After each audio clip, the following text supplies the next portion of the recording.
La casa estaba a oscuras cuando Diego García entró con su coche en el camino de entrada a las 3 de la madrugada. 3 días antes de lo previsto, su misión en el extranjero se había acortado tras una resolución diplomática que nadie esperaba. Él había tomado el primer transporte disponible desde la base.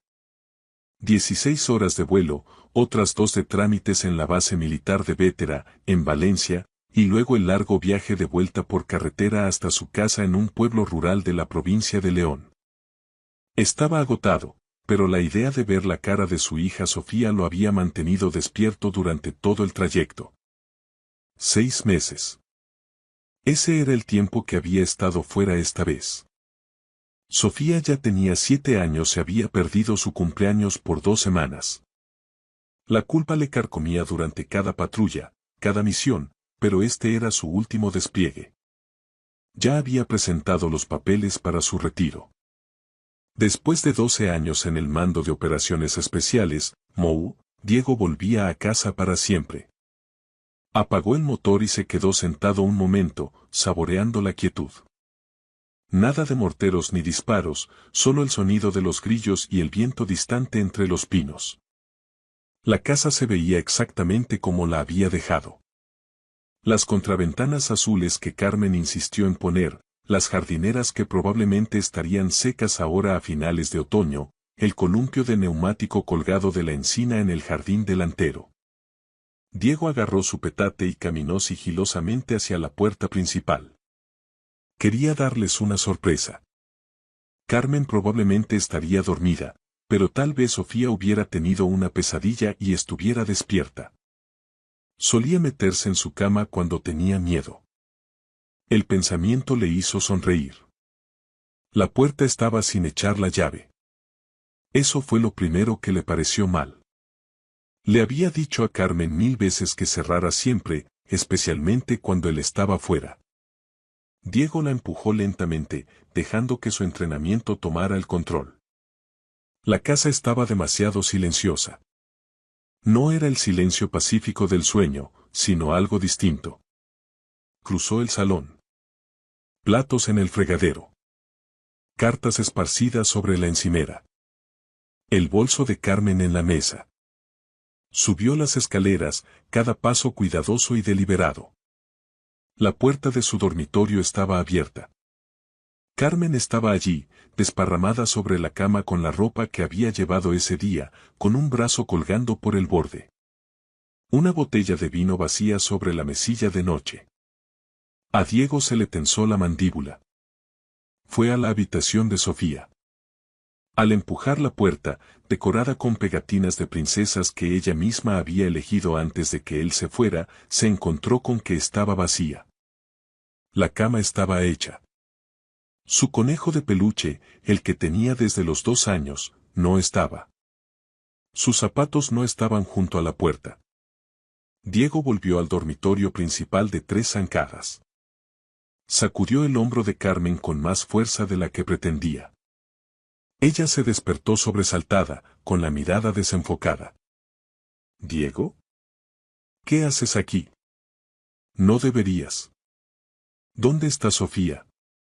Carmen parpadeó, intentando procesar la situación. ¿Qué hora es? ¿Dónde está nuestra hija?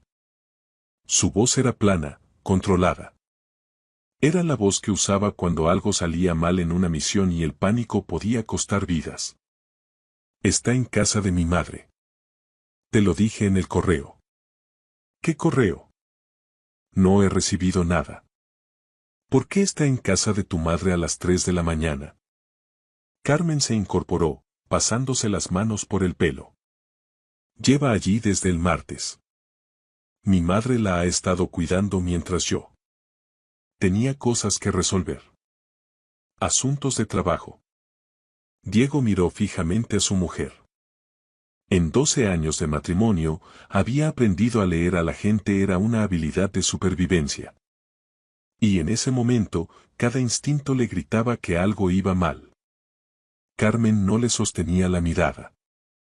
Sus manos temblaban, y no solo por haber sido despertada de golpe. Voy a buscarla, sentenció Diego. Diego, es mitad de la noche. Pero él ya estaba bajando las escaleras, saliendo por la puerta y subiendo a su todoterreno. La madre de Carmen vivía a 40 minutos, más adentro en las montañas. Ángela Salvatierra nunca le había caído bien y el sentimiento era mutuo. Era una mujer dura, fría de una manera que nada tenía que ver con los inviernos de Castilla y León. Regentaba una especie de centro de retiro en su propiedad. Asesoramiento espiritual, lo llamaba ella. Diego lo llamaba estafa. Las carreteras estaban desiertas. Forzó el coche más de lo debido, tomando las curvas de montaña a gran velocidad. Su mente volaba. El martes. Sofía llevaba allí desde el martes. ¿Por qué Carmen no lo había mencionado en su última videollamada? ¿Por qué había enviado a su hija con Ángela? La propiedad de Ángela estaba apartada de la carretera, un largo camino de grava que conducía a una casona de piedra. Había luces encendidas. Esa fue la segunda señal de alarma. Nadie estaba despierto a estas horas. Diego aparcó y bajó. La puerta principal se abrió antes de que él llegara. Ángela Salvatierra estaba en el umbral, recortada por las intensas luces del interior. Era una mujer alta, delgada como un palo, con el pelo canoso recogido en un moño severo. Llevaba un camisón largo y una expresión que en cualquier otra persona habría sido de preocupación, pero en ella parecía puro cálculo. Diego. Carmen me ha llamado, ha dicho que vendrías. ¿Dónde está Sofía? Está durmiendo. No deberías. Él pasó a su lado empujándola. La casa olía a lejía y a algo más, algo orgánico y podrido por debajo. Sofía. Gritó, y su voz resonó por toda la casa. Despertarás a los otros niños, dijo Ángela con voz afilada. Diego se detuvo en seco. ¿Qué otros niños? Llevo un programa aquí. Niños con problemas. Sus padres me los envían para que reciban disciplina y guía espiritual. Él sabía algo del programa, pero nunca le había prestado mucha atención. Ahora, al ver la cara de Ángela, algo frío se instaló en su estómago. ¿Dónde está Sofía? Está en el patio trasero, pasando un tiempo de reflexión. Diego ya estaba corriendo antes de que terminara la frase. Atravesó la cocina y salió por la puerta trasera. El patio se extendía hacia la oscuridad, bordeado por el bosque. Podía ver formas bajo la luz de la luna, estructuras que parecían pequeñas casetas. Sofía. Su voz rebotó en los árboles. Un sonido pequeño, un llanto. Corrió hacia él, sacando su móvil para usar la linterna. El haz de luz captó algo que lo dejó petrificado. Un agujero en la tierra, de poco más de 1 metro de profundidad y 1 de ancho. Y allí, de pie, temblando en pijama, estaba Sofía. Papá. Su voz era tan pequeña. Diego saltó al agujero en segundos, sacándola en brazos. Estaba helada, su pijama empapado de barro y rocío. Ella se aferró a su cuello y no lo soltaba. Ya te tengo, cariño. Ya te tengo. Se quitó la chaqueta de campaña y la envolvió. Ella temblaba violentamente. ¿Cuánto tiempo llevas aquí fuera? No lo sé. La abuela dijo. Dijo que las niñas malas duermen en tumbas. ¿Qué tengo que aprender? Sollozaba, las palabras apenas eran coherentes. Una rabia incandescente inundó a Diego, pero se obligó a contenerla. Sofía necesitaba que estuviera tranquilo. Necesitaba ponerla a salvo y al calor. Luego se ocuparía de Ángela. Papá. No mires en el otro agujero, susurró Sofía entrecortadamente. Por favor, no mires. Él se giró y el haz de su linterna barrió el patio. Allí, a 6 metros, había otro agujero. Este estaba cubierto con unos tablones de madera. Diego llevó a Sofía hacia la casa, pero se detuvo ante el segundo agujero. Tenía que saberlo. Tenía que entender a qué se enfrentaba. Usando una mano mientras sostenía a Sofía con la otra, apartó los tablones. El olor le golpeó primero. Descomposición, tierra y algo químico. Apuntó la luz hacia abajo. Huesos. Huesos pequeños, un cráneo que era inconfundiblemente humano y de un niño. Retazos de tela y algo más, una placa metálica, como una chapa de identificación con un nombre grabado. Sara Cano. El entrenamiento de Diego tomó el mando, anulando el horror. Esto era la escena de un crimen, de múltiples crímenes. Sacó 3 fotos con su móvil, asegurándose de capturar la chapa con claridad. Luego volvió a colocar las tablas y llevó a Sofía hacia la casa. Ángela estaba esperando en la cocina con una taza de té, como si fuera una visita normal. Está siendo dramática. Solo ha pasado 1 hora. El frío les enseña. Siéntate. La voz de Diego habría podido cortar el cristal. No te muevas. No hables. No pienses siquiera en correr, porque te daré casa.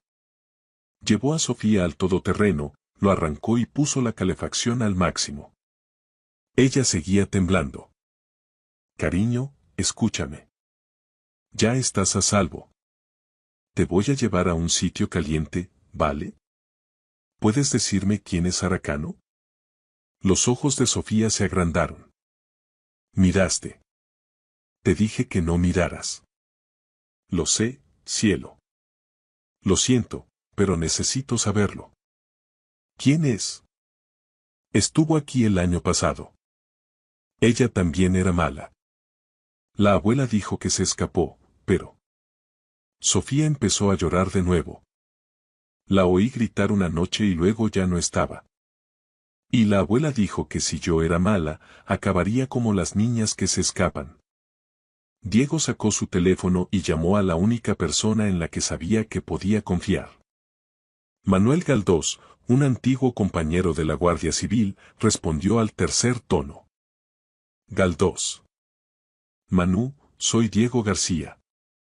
Necesito que vengas a la carretera del Monte de los Laureles, número 4782, ahora mismo. Trae refuerzos. Muchos refuerzos.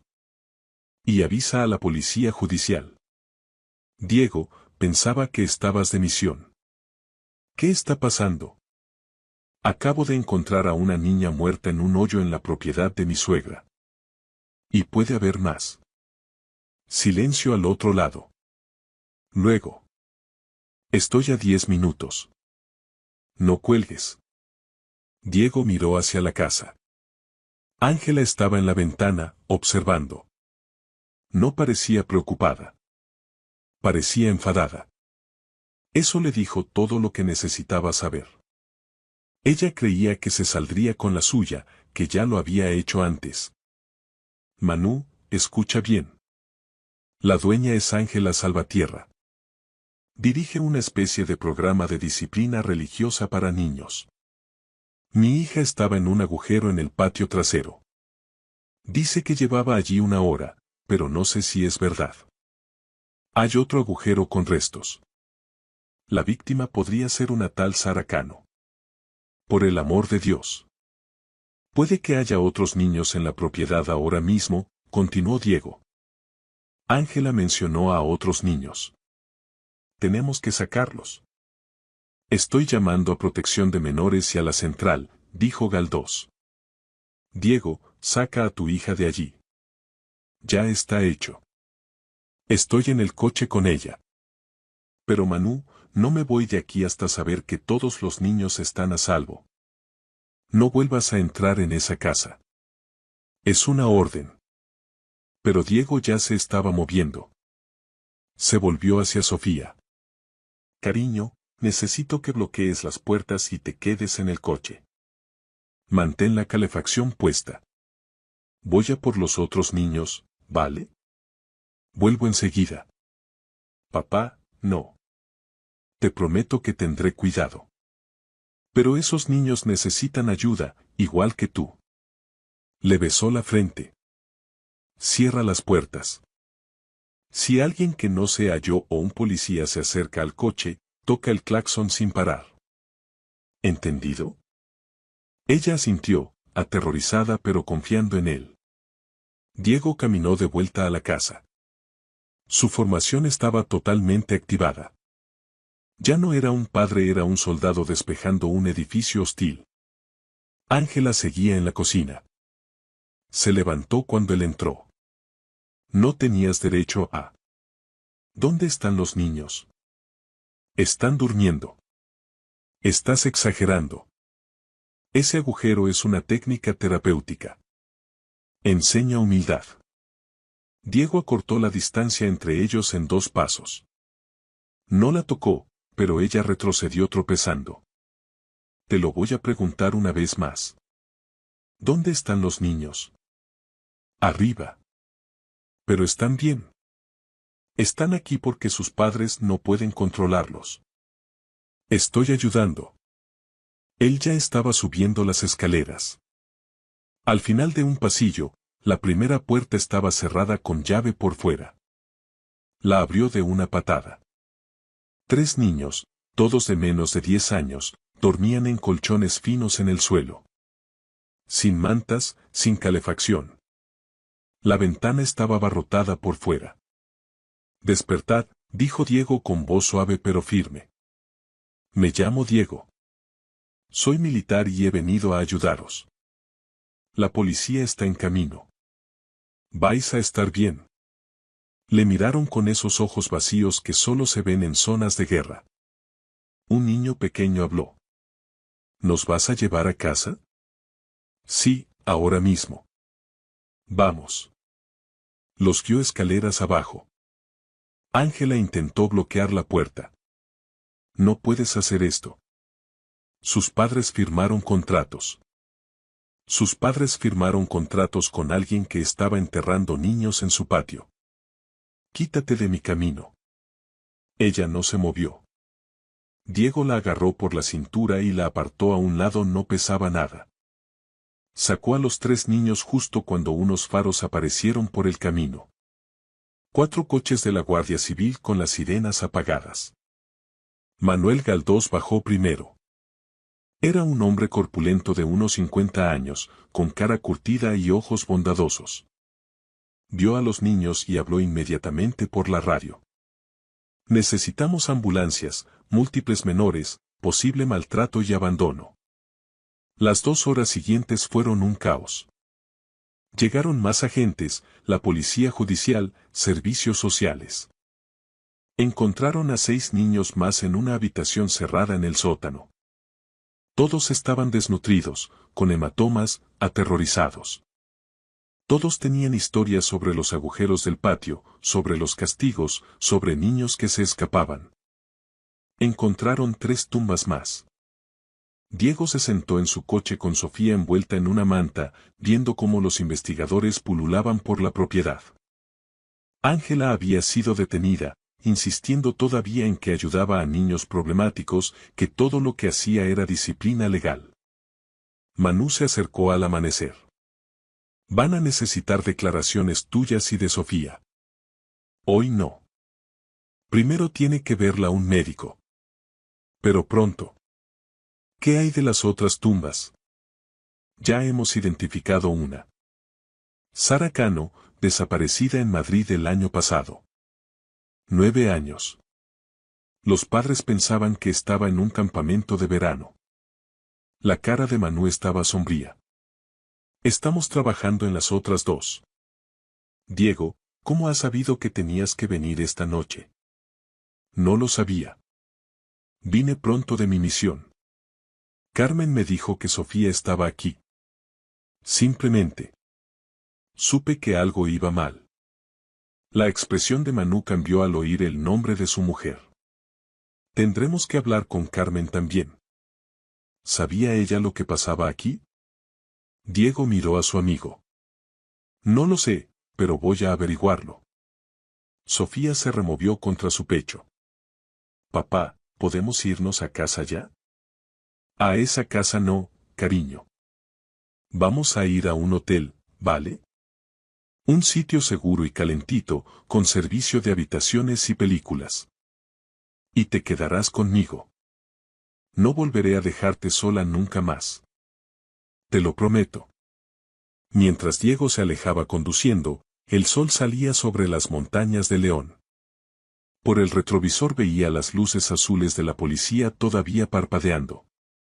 Pensó en los padres de esos niños, que pronto recibirían llamadas que los destruirían. Pensó en los padres de Sara Cano, que por fin tendrían respuestas tras un año de incertidumbre. Y pensó en Carmen, durmiendo en su cama, que había enviado a su hija a esa casa sabiendo que Ángela dirigía un programa de disciplina y que la había enviado de todos modos. Sofía no era una niña problemática, era dulce, lista y feliz. ¿Por qué la había enviado allí? Las manos de Diego se tensaron en el volante. Había sido entrenado para combatir enemigos en el extranjero, pero ahora se daba cuenta de que el verdadero enemigo había estado aquí todo el tiempo, escondido a plena vista. Y se iba a asegurar de que cada persona responsable pagara por lo que habían hecho, empezando por su mujer. La habitación del hotel era cálida y luminosa. Diego había cogido una suite con 2 camas, y Sofía por fin se había dormido cerca del mediodía, después de que una pediatra del hospital pasara a revisarla. Hipotermia leve, moratones, trauma. La doctora había sido amable pero minuciosa, documentándolo todo y tomando fotos de las lesiones. Pruebas.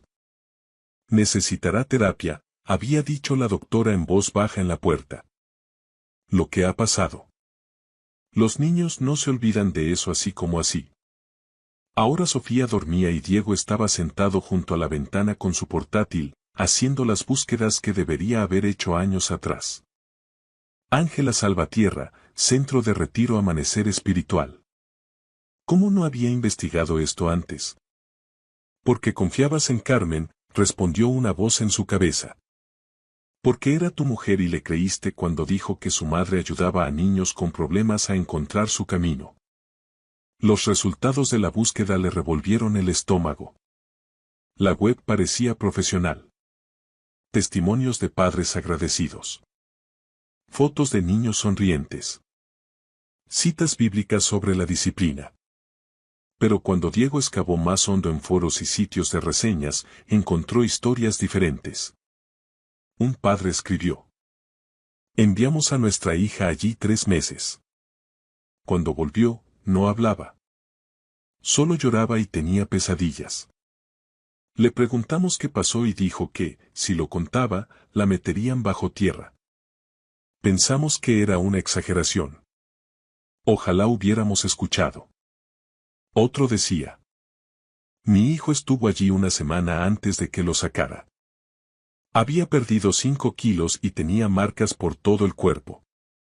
Ángela Salvatierra dijo que era disciplina espiritual. Llamé a la policía, pero me dijeron que era un asunto familiar. Diego siguió indagando. Encontró un artículo de prensa de hacía 3 años, una investigación de la Junta de Castilla y León. Los servicios sociales habían visitado la propiedad tras una denuncia, pero no encontraron nada malo. La queja fue desestimada. Diego buscó el nombre de la inspectora. Cristina Matanza. Luego la buscó a ella. Se había jubilado el año pasado.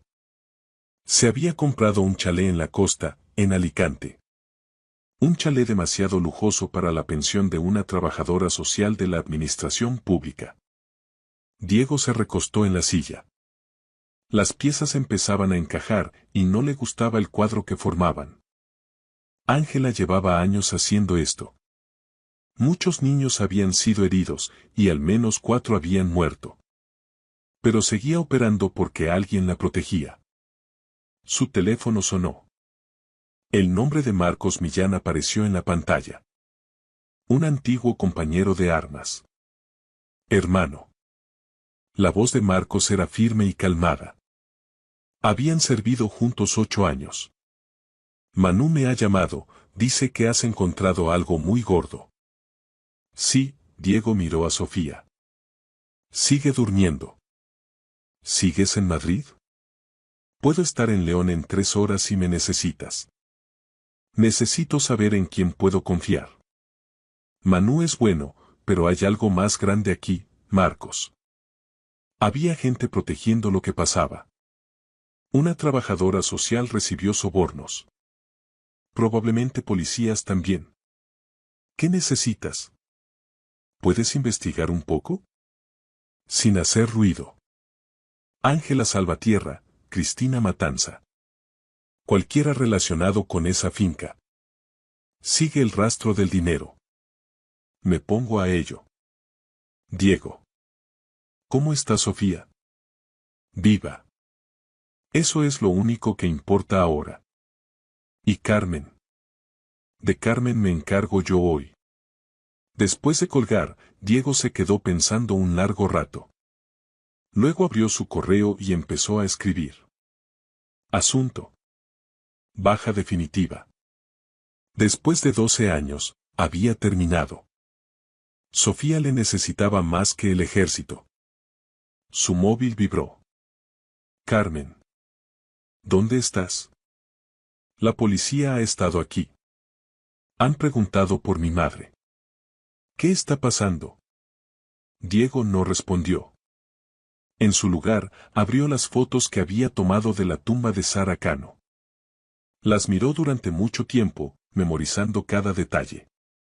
Luego empezó a redactar un documento con todo lo que había visto, todo lo que Sofía le había contado. Esto iba a ir a juicio. Tenía que estar preparado. Sobre las 15, Sofía se despertó.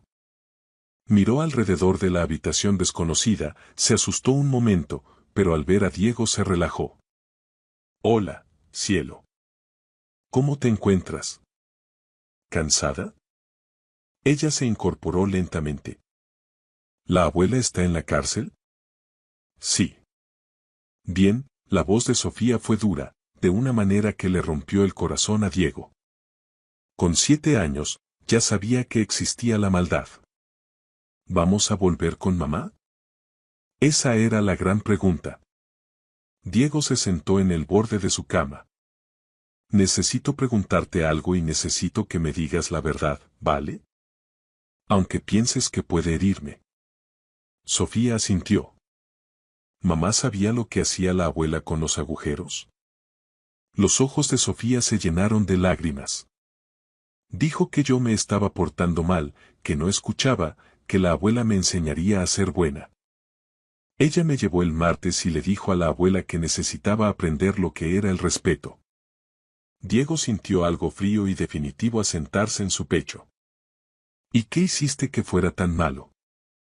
No quería comerme la verdura. Y le contesté mal cuando me dijo que limpiara mi cuarto. Sofía empezó a llorar. No quería ser mala, papá. Solo quería que volvieras a casa. Él la estrechó entre sus brazos, abrazándola fuerte mientras ella lloraba. Por encima de su cabeza, su expresión era de piedra. Carmen había enviado a su hija a ser maltratada, posiblemente asesinada, porque no quería comer verdura o porque le había contestado. Cosas normales de niños. Cosas que se gestionan con un castigo sin postre, no con una mujer que entierra niños en su patio. Tú no has sido mala, Sofía. ¿Me oyes? Has sido una niña normal. Lo que hizo mamá estuvo mal. Lo que hizo la abuela fue maldad pura, pero tú no has hecho nada malo. ¿Puedo quedarme contigo? Te vas a quedar conmigo para siempre. Te lo prometo. Llamaron a la puerta. Diego miró por la mirilla. Manuel Galdós. Le dejó entrar. ¿Cómo está ella? Preguntó Manu en voz baja. Sobrevivirá. ¿Qué habéis encontrado?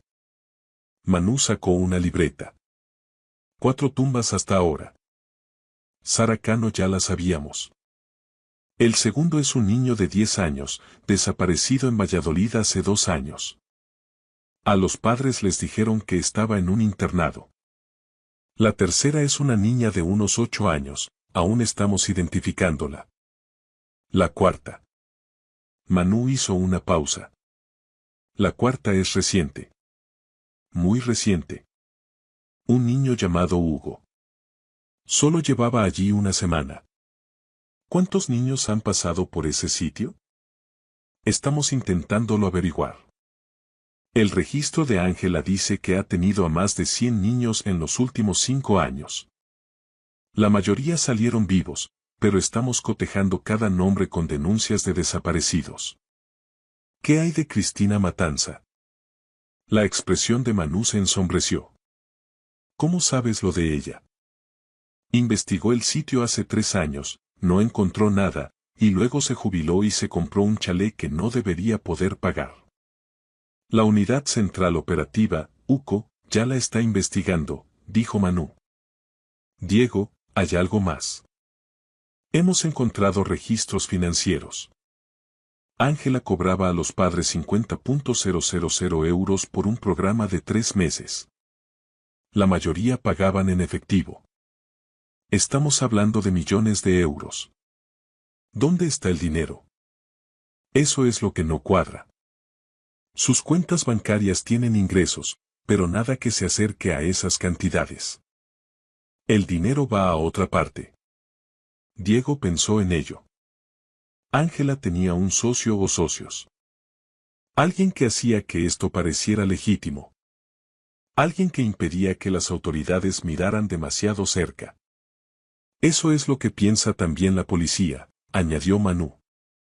Están revisando sus llamadas. Pero Diego. Manu vaciló. Quieren hablar con Carmen. Tu mujer tenía que saber algo. Lo sabía, la voz de Diego era plana. Sofía me lo ha contado. Carmen la llevó allí el martes. Le dijo a Ángela que Sofía necesitaba aprender respeto. Manu puso cara de asco. Lo siento mucho. No lo sientas. Solo asegúrate de que todos caigan. Me da igual quiénes sean o qué contactos tengan. Todos. Después de que Manu se fuera, Diego tomó una decisión. Llamó a Elena, la hermana de Carmen. Ella respondió al segundo tono. ¿Diego? Por Dios, Carmen me ha dicho que estás aquí. ¿Estás bien? Me ha dicho algo de que han detenido a su madre. Elena, escúchame con atención. Tu madre dirigía un centro de tortura. Maltrataba a niños. 4 de ellos han muerto. Sofía estaba en un hoyo en el patio cuando la encontré.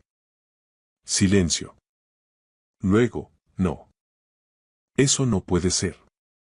Mamá ayuda a niños con problemas. Es estricta, pero nunca. He visto las tumbas yo mismo. La Guardia Civil está excavando ahora. Niños de menos de 12 años, todos muertos por lo que tu madre les hizo. No me lo puedo creer. La voz de Elena temblaba. Diego, tiene que ser un error. No lo es. Y Elena, necesito saber algo. ¿Viste alguna vez algo raro? ¿Algo que te hiciera sentir incómoda? Yo. Hace años que no voy por allí. Mamá y yo discutimos. Decía que yo criaba a mis hijos demasiado blandos, que necesitaban mano dura. Le dije que se mantuviera alejada de nosotros. Pero Carmen seguía hablando con ella, decía que yo exageraba. Carmen envió a Sofía allí hace 4 días. No, Carmen no haría eso. Ella quiere a Sofía. La envió para que la castigaran porque Sofía no quería comer verdura. Otro largo silencio. Cuando Elena volvió a hablar, su voz era distinta. Más dura. ¿Dónde está Sofía ahora? Conmigo. A salvo. Manténla lejos de Carmen. Te lo digo en serio, Diego. Quiero a mi hermana, pero si sabía lo que hacía mamá y envió a Sofía de todos modos. Elena respiró hondo. ¿Qué puedo hacer? ¿Cómo ayudo? Solo di la verdad cuando te pregunten. Todo. No protejas a nadie. No lo haré. Diego, lo siento tanto. Diego volvió a su portátil. Marcos le había enviado un correo cifrado. Los registros financieros de Ángela mostraban pagos a varias personas. Un nombre destacaba. Julián Salvatierra, hermano de Ángela. Vivía en la ciudad y trabajaba como. Diego se quedó mirando la pantalla. Julián Salvatierra era juez de instrucción. A la mañana siguiente, Diego llevó a Sofía a un piso franco organizado por Manu. Estaba encima de una librería en el centro de León, propiedad de un policía retirado. Sofía se quedaría allí con una agente llamada Sara mientras Diego lidiaba con lo que venía. No quiero que te vayas, dijo Sofía, abrazando a su conejo de peluche. Volveré esta noche, te lo prometo. Sara es muy maja y aquí estará segura. La puerta tiene 3 cerrojos y hay un policía abajo. ¿Vale? Diego se arrodilló a su altura. Cariño, tengo que asegurarme de que la gente que te hizo daño no pueda hacérselo a nadie más. Eso es lo que voy a hacer hoy. ¿Puedes ser valiente por mí? ¿Vas a traer a mamá? Diego apretó la mandíbula. ¿Quieres ver a mamá? Sofía lo pensó un momento y luego negó con la cabeza. Todavía no. Quizás nunca. Está bien. No tienes que ver a nadie que no quieras. Le besó la frente y se fue con el corazón pesado. Pero mientras conducía por la ciudad, esa pesadez se transformó en una rabia fría y enfocada. Tenía objetivos. Ángela estaba en el calabozo, pero ella era solo el principio. Julián Salvatierra, Cristina Matanza. Y Carmen. Llegó a su casa a las 9. El coche de Carmen estaba en la entrada. Se preparó un momento y entró. Carmen estaba en la cocina, con aspecto demacrado. No había dormido. Al verle, se levantó rápido. Diego. Por fin. La policía no me dice nada. Se han llevado a mi madre. Dicen unas cosas ridículas. Tienes que decirles que se equivocan. ¿Dónde está Sofía? Supuse que estaría contigo. ¿Qué está pasando? ¿Por qué me miras así? Estoy intentando decidir si mi mujer es estúpida o es malvada. Carmen palideció. ¿Qué? Has enviado a nuestra hija a una mujer que tortura niños, que ha asesinado al menos a 4 que sepamos. La llevaste tú misma el martes para que aprendiera respeto. No fue así. El programa de mi madre es estricto, pero funciona. Ayuda a niños difíciles. Sofía no es difícil. La voz de Diego restalló como un látigo. Tiene 7 años. No quería comer verdura. Eso no es ser difícil, Carmen. Es ser normal. Se estaba volviendo incontrolable. Contestaba, no hacía caso. Y por eso la enviaste a que la enterraran viva en un agujero. Carmen abrió y cerró la boca. Eso no. Mi madre no haría eso. Yo mismo saqué a Sofía de ese hoyo. Eran las 2 de la mañana y estábamos a 2 grados bajo cero. Llevaba más de 1 hora de pie en el barro y el agua helada, llorando, aterrorizada. Me dijo que si miraba en el otro agujero. Diego se detuvo, forzándose a calmarse. Había una niña muerta en el otro hoyo, Carmen. Una niña de 9 años llamada Sara Cano. Sus huesos seguían allí. No. Carmen se sentó de golpe. No, eso no es posible. Mamá decía que los niños que se escapan del programa a veces inventan rumores. ¿Pero es que nunca fuiste a verla? ¿Nunca viste lo que hacía de verdad? Silencio. Responde. Confiaba en ella, la voz de Carmen subió de tono. Es mi madre. Me dijo que el programa era duro pero efectivo. Que a veces los niños mienten para librarse. La creí. Diego la miró con desprecio. ¿Cuándo la enviaste? El martes. Ya te lo he dicho. ¿Por qué el martes específicamente? Carmen vaciló. Estaba teniendo una mala semana, no quería hacer los deberes, lo dejaba todo tirado. Yo estaba estresada con el trabajo y simplemente no podía más. Así que llamé a mi madre. No podías más. Así que enviaste a nuestra hija a un campo de tortura. No es un campo de tortura. Ella ayuda a los 4 niños muertos, dicen lo contrario. Diego sacó su móvil y le enseñó una de las fotos de la fosa. Carmen miró la pantalla y se puso verde. Corrió al fregadero y vomitó. Cuando volvió, limpiándose la boca, estaba lívida. No lo sabía, Diego. Te lo juro, no sabía eso. Pero sospechabas que algo iba mal, ¿verdad? Elena cortó la relación con tu madre hace años porque decía que era demasiado cruel con los niños. Tú misma mantenías a Sofía lejos de Ángela la mayor parte del tiempo. ¿Por qué? Las manos de Carmen temblaban. Mamá podía ser intensa. Pensé que una exposición limitada estaría bien. Que unos días le enseñarían disciplina sin... ¿Sin qué? Sin romperla, susurró ella. Diego sintió que algo dentro de él terminaba de romperse. Sabías que podía romper a nuestra hija. Sabías que tu madre era peligrosa. Y enviaste a Sofía allí de todos modos. Pensé que podría controlarlo. Le dije a mamá que fuera suave, que solo le diera un susto. No se puede ser un poco malvada, Carmen. No se puede torturar un poco. Sofía está traumatizada. Tiene hipotermia y moratones, y no confía en nadie.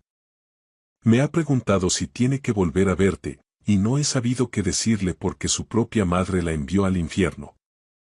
Carmen lloraba. No quería que pasara esto. Estaba tan cansada. Tú no estabas y ella se portaba tan mal. Ese es el problema. ¿No pensaste? La voz de Diego se volvió gélida. Recoge tus cosas. Te largas de aquí. Esta también es mi casa. Me da igual. Te vas hoy mismo. Y si me das problemas, me encargaré de que todo el mundo sepa lo que has hecho. En tu trabajo, tus amigos, todos. Les diré que enviaste a tu hija a una mujer que asesinaba niños.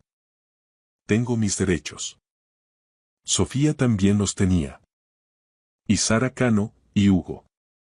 Tenían derecho a no ser enterrados vivos. Diego dio un paso hacia ella. Esto es lo que va a pasar. Vas a hablar con un abogado. Vas a aceptar darme la custodia total, la patria potestad exclusiva. Te vas a mantener lejos de Sofía a menos que ella pida verte. Y vas a colaborar totalmente con la Guardia Civil y la UCO en la investigación contra tu madre. ¿La Guardia Civil? ¿Crees que esto va a desaparecer así como así? Tu madre mataba niños por dinero, Carmen. Mucho dinero. Y alguien la ayudaba a taparlo. ¿Quieren saber quién? Así que les vas a contar todo lo que sepas de sus negocios, sus contactos, sus finanzas. Todo. No sé nada. Pues empieza a hacer memoria, porque si no colaboras, te van a acusar de complicidad. No lo sabía, Diego. Te lo juro por mi vida. No sabía que mataba niños. Pero sabías que les hacía daño, y no te importó. Diego se dirigió a la puerta. Tienes hasta mañana para mudarte. Si sigues aquí cuando vuelva con Sofía, llamaré a la policía. La dejó allí, llorando en la cocina de la casa que habían comprado juntos hacía 8 años. La casa donde habían traído a Sofía al nacer. Todo era cenizas ahora. Diego condujo para reunirse con Marcos en una cafetería a las afueras. Su amigo ya estaba allí con el portátil abierto. Tienes una cara espantosa, dijo Marcos. Me siento peor. ¿Qué has encontrado? Marcos sacó una carpeta. Julián Salvatierra, el hermano de Ángela. Ha sido juez de instrucción aquí durante 15 años. Lleva casos de menores y juzgados de familia. ¿Adivinas qué pasa cuando los padres se quejan del programa de Ángela? Déjame adivinar. Los casos se archivan. Exacto. He encontrado 6 denuncias en los últimos 5 años. Todas llegaron al juzgado de Julián. Todas archivadas como disputas familiares o alegaciones infundadas. 3 de esos niños están ahora desaparecidos. Diego apretó los puños. Él lo sabía. Y hay más, continuó Marcos. Cristina Matanza, la trabajadora social, es la exmujer de Julián. Se divorciaron hace 10 años, pero he revisado sus movimientos bancarios. Ha estado recibiendo pagos regulares de una sociedad limitada llamada Amanecer Holdings. ¿Adivinas quiénes son los dueños? Julián y Ángela. Al 50%. O sea, que Julián pone la protección legal, Cristina se encarga de las inspecciones de la Junta y Ángela dirige el cotarro. Esa es la teoría. La UCO está montando el caso ahora. Pero Diego. Puede que haya más gente implicada. He encontrado pagos a una consultoría que parece no existir. Hay huecos en los registros. Dinero que sale y no podemos rastrear. Alguien con suficiente poder para asegurar que no hubiera investigaciones reales. Alguien que pudiera presionar a la policía local. Ten cuidado, advirtió Marcos. Si hay gente con poder metida, no sabes en quién confiar. Diego se quedó mirando los documentos. Estaba aprendiendo a leer balances financieros como antes leía mapas topográficos en el ejército, buscando anomalías. Y había cosas que no encajaban. Retiradas de efectivo muy grandes de las cuentas de la sociedad todos los meses. Siempre el día 15. Siempre la misma cantidad. 10.000 euros. Desde hace 3 años. Dinero de protección, sugirió Diego. O sobornos. Su teléfono sonó. Manu Galdós. Diego, tenemos algo. Ángela está hablando. Está intentando pactar con la fiscalía. Dice que la coaccionaron, que alguien la obligaba a seguir con el programa incluso cuando quería parar. Seguramente miente, pero dice tener pruebas. Nombres. Quiere inmunidad a cambio de testimonio. No se la deis. No es decisión mía. Pero Diego. Ha mencionado a Carmen. Dice que tu mujer sabía más de lo que admite. Diego cerró los ojos. ¿Qué ha dicho exactamente? Que Carmen ayudaba a captar a algunas de las familias. Que identificaba a niños que necesitaban corrección y recomendaba el programa a sus padres. Ángela afirma que Carmen se llevaba una comisión por cada niño enviado. El mundo pareció dar vueltas. ¿Cuánto? 5.000 euros por niño. Diego colgó y se quedó mirando el teléfono. Carmen no solo había enviado a Sofía con Ángela según su madre, también había vendido a otros niños por dinero. Marcos le observaba. ¿Qué pasa? Carmen no era solo una víctima de la manipulación de su madre. Era parte del negocio. Diego se levantó. Tengo que irme. ¿A dónde? A tener otra conversación con mi mujer. Y esta vez, me va a contar toda la verdad. Diego regresó a la casa. Carmen seguía en la cocina e intentaba meter algunas cosas en una maleta, pero le temblaban tanto las manos que solo movía la ropa de un lado a otro sin sentido. Diego, puedo explicarlo todo. Comenzó ella al ver su rostro. ¿Te pagaban, Carmen? La voz de Diego era baja, y por eso resultaba aún más aterradora. 5.000 euros por cabeza. ¿Traficaste con tu propia hija? No. Por Sofía no acepté dinero. Mamá solo dijo que esto ayudaría. ¿Y los otros niños? Sus propios padres lo pedían. Necesitaban una ayuda que no encontraban en los colegios normales. Yo solo era una intermediaria, les ayudaba a encontrar la mejor solución. Les ayudabas a encontrar una tumba en el bosque. Diego arrojó sobre la mesa la carpeta que le había dado Marcos. Aquí está la lista de nombres. Los que tú recomendaste. La mitad están ahora en hospitales con traumas graves. 3 constan como desaparecidos. ¿Sabías que tu madre los estaba matando? No. Gritó Carmen, acurrucándose en un rincón. Pensé que solo los escondías si eran totalmente ingobernables. Para que los padres pagaran durante más tiempo. No pensaba que ella. Que fuera capaz de algo así. Vendiste tu alma por las comisiones. Diego se acercó un paso más. La policía está de camino. Tienes 2 opciones. O les cuentas todo sobre Julián y sus tramas, o irás a juicio como cómplice del asesinato de 4 niños. Esa misma noche, Carmen Salvatierra fue arrestada. Su declaración se convirtió en el efecto dominó que derrumbó todo el castillo de naipes. La instrucción duró 1 año y medio. Fue uno de los escándalos más sonados en la historia de la justicia en España. Se descubrió que el juez Julián Salvatierra había creado toda una red de educación negra. Intimidaba a las familias que querían presentar quejas utilizando su posición en el juzgado. Cristina Matanza, la inspectora, recibía su parte por falsificar los informes sobre el bienestar de los menores. ¿Y Ángela? Ángela Salvatierra fue declarada imputable y condenada a prisión permanente revisable, la pena más severa en España, por asesinatos en serie y torturas. Carmen fue condenada a 8 años de cárcel por complicidad y trata de seres humanos.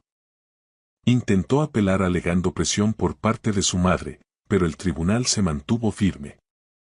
Diego dejó el ejército definitivamente. Con el dinero que había ahorrado durante años y la liquidación por su servicio, compró una pequeña finca en el sur, en Andalucía, lejos de los bosques de León y de los recuerdos de la Tierra Fría. 10 años después. El sol brillaba con fuerza sobre los olivos. Diego estaba sentado en el porche, observando cómo una Sofía ya adulta, ahora una joven de 17 años con mirada decidida, entrenaba a su perro. Había recorrido un largo camino. Años de terapia, pesadillas y miedo a la oscuridad. Pero lo había logrado.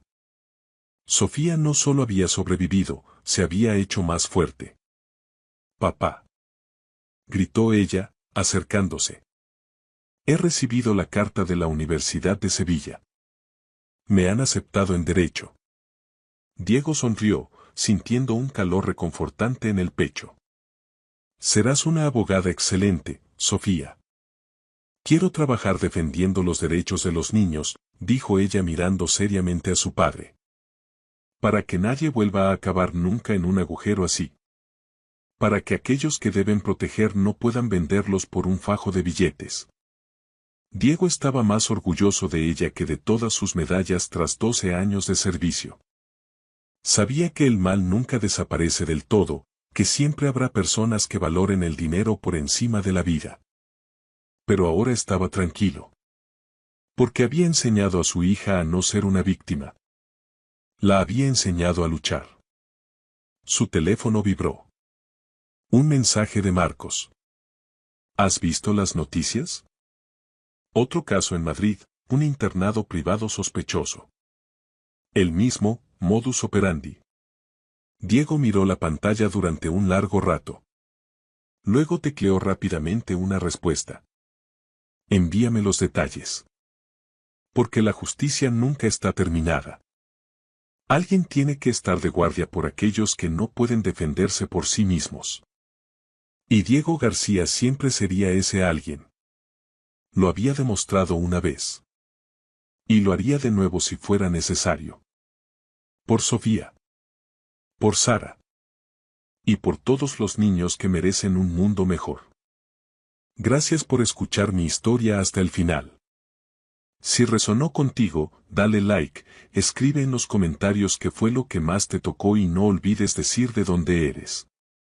Suscríbete al canal, vienen muchas más historias. Me llamo Valeria. Durante mucho tiempo, estuve convencida de que mi matrimonio con Alejandro era una estructura tan sólida como las raíces de los olivos centenarios de Jaén. Algo profundo, inquebrantable y capaz de resistir cualquier sequía emocional. Vivíamos en un ático minimalista cerca del Parque del Retiro, un refugio de cristal y mármol que reflejaba nuestro éxito. Nuestra empresa, una consultoría de inversiones que habíamos levantado desde la nada, ocupaba una de las plantas más altas de la Torre de Cristal, en el corazón financiero de Madrid. Desde allí, el mundo parecía pequeño, manejable, casi insignificante. Aquella mañana de martes, el sol madrileño, ese sol castizo que no pide perdón al entrar por la ventana, inundaba mi despacho. Las motas de polvo bailaban sobre mi mesa de caoba mientras yo intentaba concentrarme en los informes de auditoría. Eran días tensos, la hacienda pública estaba revisando nuestras cuentas del último ejercicio y cada céntimo debía estar justificado. El silencio del piso 25 solo se veía interrumpido por el siseo del aire acondicionado y el lejano rumor de la Castellana, que a esa hora era un hervidero de coches y ambiciones. De repente, la puerta se abrió sin previo aviso. Alejandro entró con un paso inusualmente ligero, casi saltarín, rompiendo mi concentración. Llevaba en la mano un termo de acero inoxidable, un modelo de diseño nórdico que no me sonaba haber visto en nuestra cocina. Pero lo que realmente me detuvo el corazón no fue el termo, sino su sonrisa. Era una sonrisa radiante, cálida, casi juvenil, una expresión que no le veía desde nuestros veranos de estudiantes en las calas de Menorca, antes de que el dinero y el poder nos volvieran rígidos. Buenos días, mi cielo. Feliz tercer aniversario de bodas, dijo, dejando el recipiente sobre mi mesa con un golpe seco pero cuidadoso. He pensado que hoy, por una vez, el trabajo podía esperar 5 minutos. He querido cuidar de ti. Lo miré estupefacta, soltando la pluma sobre el balance de situación. Alejandro, el hombre que desayunaba café solo mientras leía El Expansión y cuya agenda estaba bloqueada con reuniones de 3 meses en adelante, había dedicado tiempo a cocinar para mí. Últimamente te he visto muy pálida, Valeria. Te me estás quedando en los huesos con tanta auditoría y tanto estrés, continuó, rodeando la mesa para ponerse tras de mí y masajearme los hombros con una ternura que me resultó extrañamente gélida. Me he levantado antes del alba, cuando la ciudad aún estaba a oscuras, para prepararte una chanfaina casera. He seguido paso a paso la receta de mi abuela extremeña, la que siempre decías que era el mejor plato del mundo. Comida de verdad, de la que da fuerza y templa el alma. Tienes que comértela ahora, mientras el aroma está vivo. Al desenroscar la tapa, un vapor denso y cargado de especias inundó el despacho. Era un olor potente. Pimentón de la vera, comino, laurel y el aroma metálico y profundo de las vísceras cocinadas a fuego lento. En cualquier otra circunstancia, se me habría hecho la boca agua. Pero en ese momento, fue como si una mano invisible me estrujara el estómago. Estaba en mi primer trimestre de embarazo. Era un secreto que guardaba con un celo casi religioso, incluso para Alejandro. Quería darle la sorpresa el viernes, después de mi cita en la clínica Ruber, con la primera ecografía nítida en la mano. Sin embargo, el precio de ese secreto eran unas náuseas matutinas feroces, un rechazo absoluto a los olores fuertes y grasientos. El aroma de la chanfaina me golpeó como un mazo. Alejandro, de verdad, es un detalle precioso, me deja sin palabras. Balbuceé, intentando no respirar profundamente y tapándome la boca con un gesto que fingía sorpresa. Pero es que me he tomado un café con un mollete de antequera hace nada en el bar de abajo y tengo el estómago un poco cerrado. No creo que pueda probar ni una cucharada ahora mismo. Su expresión cambió de forma radical. La calidez desapareció de sus ojos, dejando paso a una rigidez casi mecánica. Su mandíbula se apretó. ¿Un mollete? Eso es pan y aire, Valeria. No me desprecies así, su voz bajó un tono, volviéndose imperativa. He pasado 3 horas frente a los fogones por ti. Por nosotros. No es solo comida, es mi esfuerzo. Insisto, tienes que comer. Te vendrá bien para esa palidez. Hazlo por mí, por nuestro aniversario. Había una urgencia en su mirada, una fijeza casi obsesiva que me hizo sentir un escalofrío. Parecía que su felicidad dependiera de que yo ingiriera ese guiso en ese preciso instante. El ambiente en el despacho se volvió pesado, eléctrico. En ese momento de tensión insoportable, un suave golpe en la puerta nos interrumpió. Lucía, mi secretaria personal, entró con una carpeta de cuero bajo el brazo. Lucía era una joven brillante, graduada con honores en CUNEF, con una ambición que se mascaba en el aire y una belleza serena que siempre me había hecho sentir un poco insegura, aunque nunca lo admitiría. Siempre había notado que miraba a Alejandro con una mezcla de respeto y algo más, una chispa de complicidad que yo había preferido ignorar para mantener mi paz mental. Perdonad que interrumpa este momento tan dulce, dijo ella con una sonrisa perfecta, mientras sus ojos se desviaban magnéticamente hacia el termo. Pero, madre mía. ¡Qué olor más increíble! Se nota que es cocina tradicional de la buena. Don Alejandro, ¿es usted un marido ejemplar? En esta oficina no se habla de otra cosa. Alejandro no se giró para mirarla, pero noté cómo su postura se relajaba ligeramente. Aproveché el momento como si fuera un salvavidas en mitad de un naufragio emocional. Lucía, llegas en el momento justo, dije, empujando el termo hacia ella. Alejandro ha tenido el detalle de traerme este manjar, pero tengo el estómago revuelto, creo que me ha sentado mal el café de la mañana. Es una pena que esta chanfaina se enfríe o se desperdicie. ¿Has desayunado ya? Porque esto es una joya gastronómica que no puedes rechazar. Los ojos de Lucía brillaron con una intensidad casi infantil, o quizás era algo más. El placer de recibir algo que estaba destinado para mí. ¿De verdad, Valeria? ¿No te importa? Me encanta la chanfaina. En mi casa es el plato estrella de los domingos. Muchísimas gracias, de verdad. Lo disfrutaré por las dos. Se llevó el termo con una reverencia casi ritual. Alejandro me lanzó una última mirada, una mezcla indescifrable de rabia contenida y resignación, me dio un beso frío en la frente que supo a metal y salió del despacho sin decir una palabra más, alegando que tenía una junta urgente con los socios de la firma. Me quedé sola, respirando el aire que empezaba a limpiarse. Sentí una punzada de culpa por haber regalado su detalle, pero mi instinto, ese susurro ancestral que protege la vida, me decía que había hecho lo correcto. Lo que no sabía era que, en ese gesto trivial de cortesía laboral, acababa de cambiar el destino de 3 personas para siempre.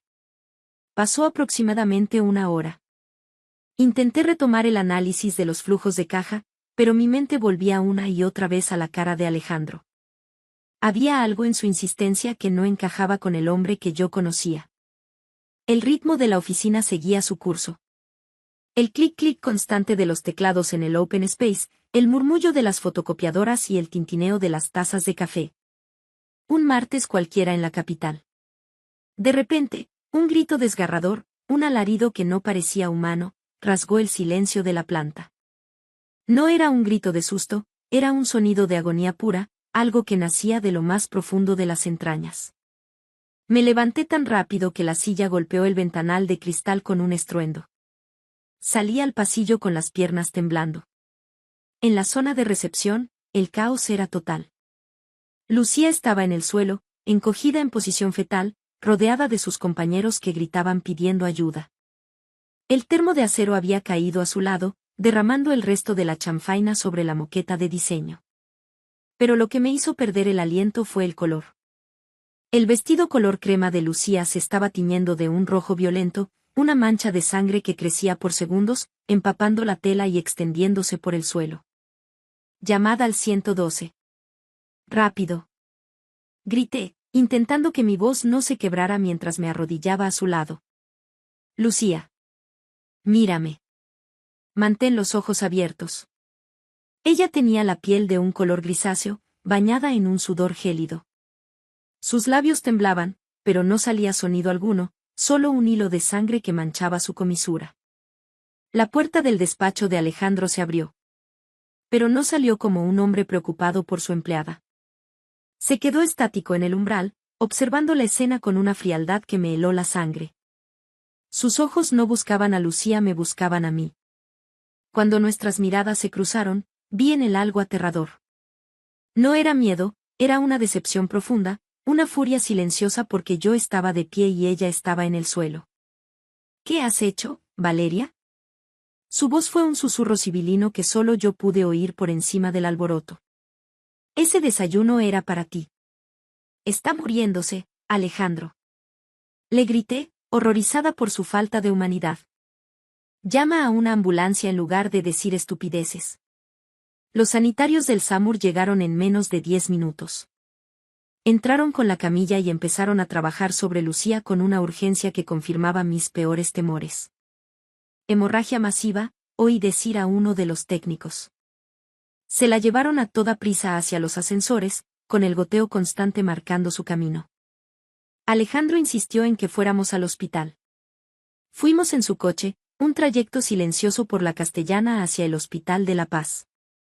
Él conducía con una tensión mecánica, sus nudillos blancos apretando el cuero del volante. Yo solo podía pensar en el bebé que llevaba dentro y en la extraña coincidencia de que Lucía hubiera enfermado justo después de comer lo que él había preparado con tanto amor para mí. En la sala de espera de urgencias, el tiempo se dilató. El olor a desinfectante y el brillo de los fluorescentes me hacían sentir enferma. Finalmente, un médico de mediana edad, con el rostro marcado por el cansancio de una guardia eterna, salió a buscarnos. ¿Son ustedes los familiares de la paciente Lucía?, preguntó, bajándose la mascarilla. Somos sus jefes, pero es como de la familia, respondió Alejandro con una voz impostada, casi teatral. El médico nos miró con severidad. La paciente ha sufrido un desprendimiento de placenta masivo provocado por la ingesta de una dosis extremadamente alta de misoprostol. Sentí que el suelo desaparecía bajo mis pies. El misoprostol, el fármaco que se usa para inducir abortos. Debido a la cantidad encontrada en su sistema, ha sido un envenenamiento en toda regla, continuó el médico. La señorita Lucía estaba embarazada de 8 semanas. Hemos conseguido estabilizarla, pero ha perdido el feto y ha sufrido daños internos graves. La Policía Nacional ya está avisada y viene de camino para tomar declaraciones. Esto no ha sido un accidente, señores. Alguien puso ese medicamento en su comida. Miré a Alejandro. Su rostro se había vuelto de piedra. En ese momento, la verdad me golpeó con la fuerza de un rayo. Lucía estaba embarazada. Y el padre, sin duda, era él. Había intentado deshacerse de su problema, y quizás de mí también, de un solo golpe, usando un plato de su infancia como arma. 30.000. La sala de espera del Hospital de la Paz se había convertido en una especie de purgatorio personal. El zumbido de las máquinas, el olor a desinfectante industrial y el ir y venir de camillas formaban un telón de fondo macabro para la tormenta que se desataba en mi interior. Alejandro estaba sentado a 2 sillas de distancia, con la mirada perdida en un punto indeterminado del suelo de terrazo. Ya no era el triunfador de la Castellana, parecía un hombre pequeño, encogido bajo el peso de un plan que se le había escapado de las manos. De repente, 2 agentes de la Policía Nacional aparecieron al final del pasillo. Sus pasos, firmes y acompasados, resonaban con una autoridad que me hizo enderezar la espalda. El inspector jefe, un hombre de unos 50 años con ojos que parecían haberlo visto todo en las noches de Madrid, se acercó a nosotros. ¿Don Alejandro y doña Valeria?, preguntó, sacando una libreta. Soy el inspector García. Necesito que me acompañen a una sala privada. Tenemos que hablar sobre lo ocurrido en su oficina. Nos llevaron a una pequeña habitación con paredes de cristal translúcido. El ambiente era gélido. El informe médico es demoledor, empezó García, clavando su mirada en Alejandro. El misoprostol es una sustancia controlada. No se encuentra por error en un plato de chanfaina. Alguien lo puso allí con una intención muy clara. Don Alejandro, usted afirma que preparó esa comida personalmente desde el amanecer, ¿es correcto? Así es, inspector, respondió Alejandro con una voz que intentaba sonar firme, pero que traicionaba un ligero temblor. Fue un regalo para mi mujer. Lo hice con todo mi cariño. No entiendo cómo ha podido ocurrir esta desgracia. Quizás los ingredientes estaban en mal estado. O quizás en la carnicería. No me tome por tonto, caballero, le interrumpió García con frialdad. El misoprostol no se cría en las carnicerías. Se compra en farmacias con receta o en el mercado negro. ¿Y usted, doña Valeria, por qué no comió ese desayuno? Tengo náuseas matutinas, respondí, sintiendo como el secreto de mi embarazo pesaba más que nunca. El olor me resultó insoportable. Por eso se lo ofrecí a Lucía. No tenía ni idea de qué. En ese momento, mi instinto de empresaria y de mujer herida tomó el mando. Mientras los agentes interrogaban a Alejandro sobre la procedencia de los ingredientes, saqué mi móvil y envié un mensaje urgente a Amaya, mi jefa de operaciones y la única persona en la que confiaba plenamente. Amaya, necesito que bloquees todos los accesos de Alejandro a las cuentas de la empresa, representación y gastos. Revisa el alquiler de cualquier inmueble que no esté a nuestro nombre. Ahora mismo. La respuesta de Amaya llegó 10 minutos después, mientras Alejandro intentaba explicar por qué había borrado el historial de su GPS esa misma mañana. Valeria, esto es peor de lo que pensábamos. Hay pagos mensuales de 3.200 euros a una inmobiliaria en el barrio de Salamanca. El contrato está a nombre de una sociedad pantalla, pero el administrador único es Diego, el primo de Alejandro. Y hay facturas de joyerías de la calle Serrano que nunca llegaron a tus manos. Sentí una náusea que no tenía nada que ver con el embarazo. El hombre con el que compartía mi cama y mi empresa estaba financiando una vida paralela con mi dinero. Y lo peor. Lucía, la chica que ahora luchaba por su vida, era la pieza central de ese rompecabezas de traición. El inspector García recibió una llamada en ese momento. Su rostro se endureció. Don Alejandro, parece que la policía científica ha terminado de revisar su domicilio en El Viso. Han encontrado un blister vacío en el fondo del contenedor de reciclaje oculto bajo unos papeles. Curiosamente, un blister de misoprostol de 200 microgramos. ¿Quiere explicarnos cómo llegó eso a su basura? Alejandro se quedó mudo. Su fachada de marido perfecto se desmoronó por completo. La arrogancia fue sustituida por un pánico primario. Yo no sé nada de eso. Valeria. Se giró hacia mí, intentando agarrarme las manos. Valeria, tienes que creerme. Alguien ha querido tenderme una trampa. Tú sabes que yo nunca te haría daño. Pero se lo hiciste a ella, Alejandro, dije con una voz que no reconocí, gélida y cortante. Y querías hacérmelo a mí. Sabías que estaba embarazada, ¿verdad? Por eso preparaste esa chanfaina. Querías limpiar tu vida de estorbos sin pasar por un juzgado de familia. El inspector García hizo una señal a su compañero. Don Alejandro, queda usted detenido por un presunto delito de lesiones agravadas y aborto no consentido. Tiene derecho a guardar silencio. Mientras le ponían las esposas, el silencio de la sala solo era roto por el tintineo del metal. Yo me quedé allí, viendo cómo se llevaban al hombre que había amado. Pero la historia no terminaba ahí. Diego, su primo y cómplice, aún estaba fuera, y yo tenía una empresa que salvar y una dignidad que reconstruir. Los días siguientes fueron un torbellino de abogados, declaraciones ante el juez de instrucción y reuniones de emergencia en la Torre de Cristal. El escándalo había saltado a la prensa. El CEO de las 4 Torres intenta envenenar a su esposa. Las acciones de la consultora caían en picado y los clientes de toda la vida llamaban exigiendo explicaciones. Me instalé en el despacho, durmiendo apenas 3 horas al día. Amaya se convirtió en mi sombra. Valeria, hemos encontrado el rastro del dinero, dijo una tarde, entrando con una pila de documentos. Diego no solo gestionaba el piso de Lucía. Estaba desviando fondos a una cuenta en Andorra. Alejandro planeaba declararse en quiebra técnica, dejarte con las deudas y desaparecer con la chica una vez que tú perdieras al bebé y quedaras fuera de juego legalmente. La crueldad de su plan era infinita. No solo quería mi cuerpo, quería mi ruina. Fui a visitar a Lucía cuando salió de la UCI.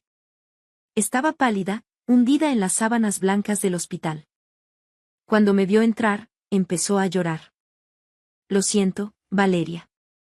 Lo siento tanto. Sollozaba. Él me decía que te ibas a divorciar, que ya no os queríais. Me prometió una vida juntos. Cuando le dije que estaba embarazada, se puso como loco de alegría. Oh, eso creí yo. No llores, Lucía, le dije, sentándome a su lado. Los dos fuimos víctimas de un depredador. Pero yo no voy a dejar que se salga con la suya. Necesito que declares. Necesito que cuentes todo lo que sabes sobre Diego y las cuentas en el extranjero. Es la única forma de que paguen por lo que le hicieron a tu hijo. Lucía asintió con determinación. Su testimonio, unido a las grabaciones de seguridad de nuestra cocina que Amaya había recuperado, donde se veía claramente a Alejandro machacando las pastillas y mezclándolas con el guiso mientras silbaba una canción de Sabina, fueron las pruebas definitivas. El juicio se celebró meses después en la Audiencia Provincial de Madrid. Fue un proceso largo y doloroso. Alejandro intentó alegar enajenación mental transitoria, pero los peritos judiciales fueron implacables. Era un psicópata narcisista que había actuado con una premeditación escalofriante. Diego también acabó en el banquillo, acusado de blanqueo de capitales y obstrucción a la justicia. La red de mentiras que habían tejido se deshilachó ante los ojos de toda la ciudad. Han pasado 2 años desde que el juez dictó sentencia. Alejandro cumple 12 años de prisión en la cárcel de Soto del Real. Diego fue condenado a 5 años. La empresa, contra todo pronóstico, no solo sobrevivió, sino que floreció bajo mi dirección única. La rebauticé como Valeria y CEO, enfocándola en la ética y la transparencia financiera. Hoy es un domingo luminoso de primavera. He dejado atrás los rascacielos de cristal y me encuentro en una pequeña finca que compré cerca de Rascafría, en la Sierra de Madrid. El aire es puro, huele a pino y a tierra mojada. Una pequeña figura de rizos oscuros corre por el césped, persiguiendo a una mariposa. Es Serena, mi hija. Tiene los ojos de su padre, pero la fuerza de su madre. Es mi milagro, la niña que sobrevivió a aquel desayuno maldito. Mi móvil vibra sobre la mesa de madera. Es un mensaje de Javier. Valeria, ya estamos llegando. Traigo los mejores churros de Madrid para desayunar. Espero que tengas hambre. Sonrío. Javier es nuestro abogado, el hombre que me sostuvo durante el juicio y que, con el tiempo, se convirtió en algo mucho más profundo. Es alguien que me respeta, que ama a Serena y que nunca ha intentado controlar mi vida. Miro al cielo, de un azul tan intenso que parece pintado por Velázquez. He aprendido que la traición puede ser un veneno, pero también un antídoto que te despierta a la realidad.